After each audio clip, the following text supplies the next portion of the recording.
Welcome back everyone to another video of World of Warship Legends. Today we're taking a look at the Japanese Tier 7 alternative destroyer Akizuki. In the background here we have a game of domination on Haven. This is going to be a Tier 6, Tier 7 match. Some quick stats on the Akizuki. This thing is the first true gunboat of the Japanese line. It has 4 turrets with 2 guns each. These are 100mm Type 98 guns. That Type 98 is important. We'll come back to that a little bit later in the video. With my build, I have 11.6 kilometer range on the guns and a 2.8 second reload time. The HE shells have a max damage of 1200 with a 5% fire chance, while the AP shells have a max damage of 1700 hit points. Now in this game, we're going to see a couple of different engagements. We're going to get up and close and personal with some destroyers. Going to be able to rain down some shells on BBs, and then finally get to use some AP on a close quarters cruiser. And this is really shows what this ship is capable of. But some more stats on the ship. The torpedoes, it has 1 torpedo launcher with 4 torps. They have a 10 kilometer range and 112 second reload time. So a little bit longer, but torpedoes aren't the focus of this ship. With my build right now, I have a 5 kilometer detection range. I do that because I want to get up and close to the destroyers. I want to make it much more difficult for them to beat me, especially with twist and track. I have a great opportunity to know where they are, and then once he gets up close, the guns just do the rest. Here we see the Udachi pop up pretty quickly, immediately start shooting the guns. He attempts to take some shots at us, doesn't do too much. We saw that there was a little break there, so we can expect torpedoes, but this time it is too late and he ends up going down. He had to repair his engine early, so when we did set that fire early on, that did stick him with a permafire until his repair party had cooled down. Some additional stats on this ship. The smoke is long lasting, similar to American smoke. It has 88 seconds of smoke screen time, 2 engine boosts, and then it also has 2 torp reloaders. That gives this ship an opportunity twice a match to be a true torp boat. It does have a 4-minute cooldown on the torp reloader, so it's good to use one about a quarter of the way into the game and then another one mid or end game. Let's take a look at the game now. Took out the Udachi. Enemy has also lost a BB, but we have also lost one of our battleships. So we're going to go ahead, press into these Bismarcks here, and use the smoke screen that the Udachi has set for us as a little bit of cover.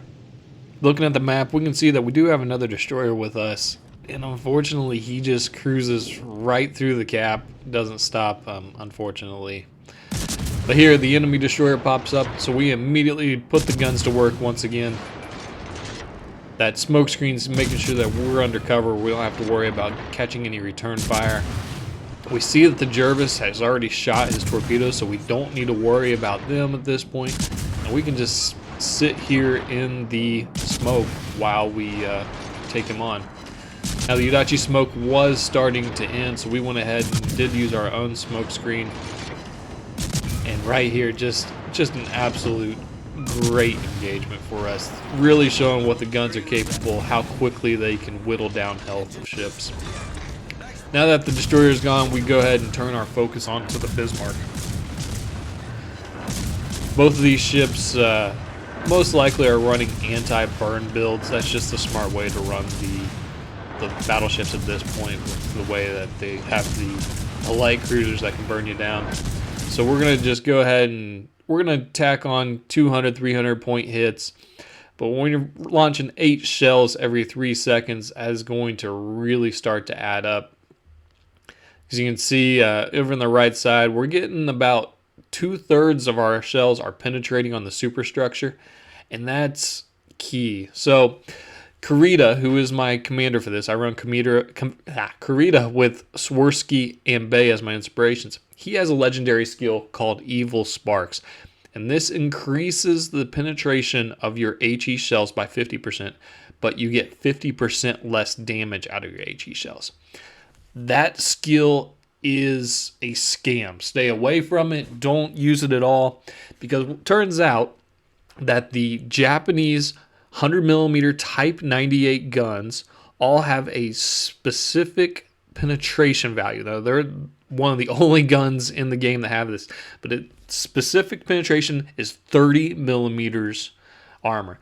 So that means if you're shooting the superstructure, the majority of the battleships in this game, you're going to get penetrations. So when you see that legendary skill of Evil Sparks, stay away.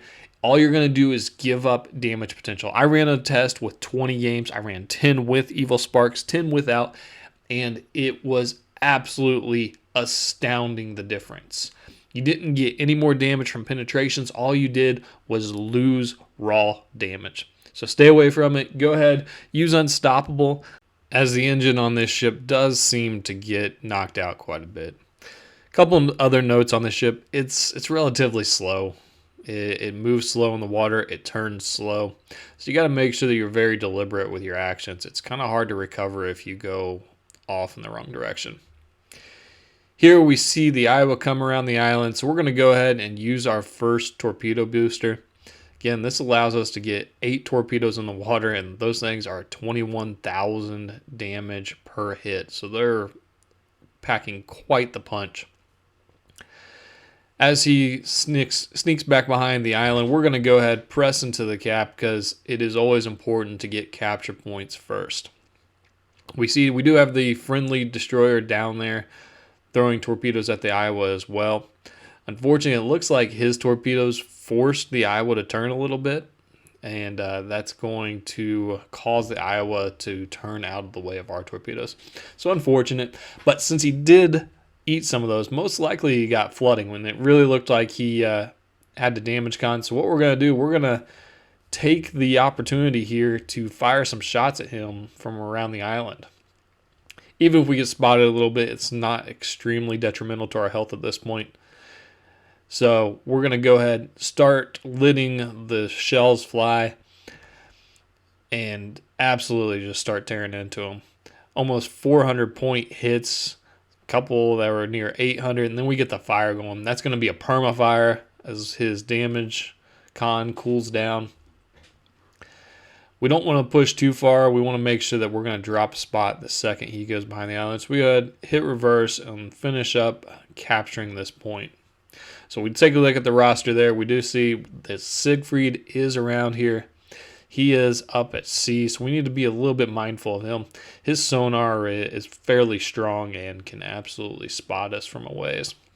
Unfortunately there, one of our friendly destroyers does go down. However, we still have 2, so we're not in terrible shape. Not to mention we have 3 battleships and a cruiser still with us. Albeit they are behind the island at this point, that's not extremely detrimental. We have a decent points lead just from the kills we've gotten, and we're about to have the same number of caps as them. So at this point, we got to make a decision. Do we want to go south or go northeast up to sea? South feels like the more safe option. We do see the Siegfrieds pushing down there, but we have enough speed that we can stay ahead of them. The Bismarck that's down there is very, very low health, so he shouldn't be too much of an issue either. So as we push down, we see the Bismarck pop up right here. We're going to go ahead and turn and get our guns on him, try to finish him off. Luckily, a couple of those torpedoes that we had shot towards the Vanguard land. He takes a decent amount of damage. And there the Bismarck is all but killed, and that really gives us the full green light to let the guns fly and finish them off.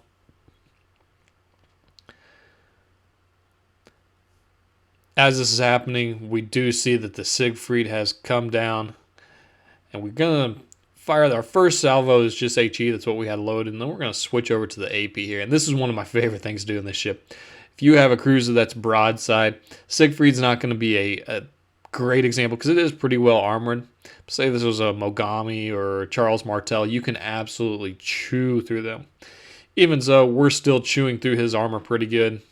We're making sure to aim above his upper deck, kind of hit the superstructure as much as possible. That is going to be the most vulnerable spot for our guns. We end up taking them down, and at this point, our team is looking great. We're real close to finishing off this cap. Overall, strong team win. And we got to see everything that this ship is capable of. Raining shells on battleships, destroying other destroyers, and absolutely ripping through the other cruisers. What are you guys' thoughts on this Akizuki? Do you like ship? What build do you use? I'd be curious to see what other options there are out there. If you have any questions or concerns, please leave them below in the comments. If this is your first time coming to the channel, please consider hitting subscribe. We'll have a lot more videos coming at you shortly. Have a great day.